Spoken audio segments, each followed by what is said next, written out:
ማን ነው በአማራ ላይ ጦርነት እየዘመተ ያለው? ፖለቲካ ፉክክር ሊኖር ይችላል። አማራ የሚገባውን ስልጣን ንብረት ክፍል አላገኘም ማለት ይቻላል። ግን አማራ ለመውረር እየተዘጋጀ ያለ አማራ ተነስቶ ለጦርነት መዘጋጀት አለበት የሚል አይነት ኢንቫይሮንመንት በጣም እየሰፋ ስለነበረ በዛ ውስጥ የፖለቲካ ጡዘቱ በሳቸውም ላይ በሌላውም ላይ ጫና አምጥቶ ወደዚህ እንዳደረሰ ነው የሚታየኝ። መተከል የአማራ አካል ነው በጉልበት መመለስ አለብን የሚል ከፍተኛ የሶሻል ሚዲያ በሚዲያ ዘመቻ ይካሄዳል። አይደለም ብሎ የሚናገር የአማራ ሊቅ የአማራ አመራር አታይም። ቀጥሎ 250 ሰው ተገሎ በክልሉ ልዩ ኃይል እስር ቤት ጉርጋስ ሲቀፈርበት ታያለሽ።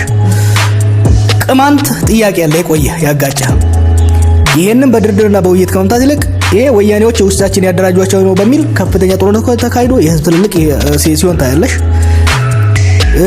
የወሎ ኦሮሞች የራሳቸው አስተዳደር አላቸው።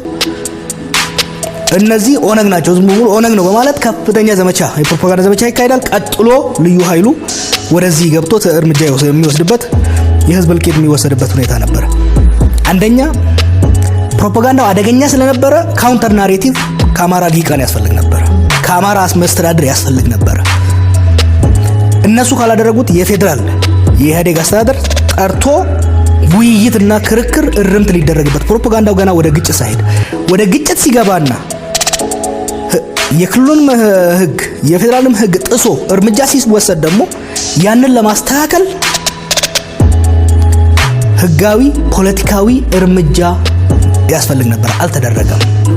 ብርሃኑ ነጋ በባህር ዳር ላይ ስብሰባ ላይ አካሂድ ሲል ክላሽ የያዙ ወጣቶች ሰልፍ ወጥተው አባረሩት። ክላሽ የያዙ ክላሽ እና የፖለቲካ ምህዳር አይገናኙም። ክላሽ የያዙ ወጣቶች እንደ ጀግና ነው የታዩት። አልተቀጡም። ዝም ተብሎ ነው ያለፈው።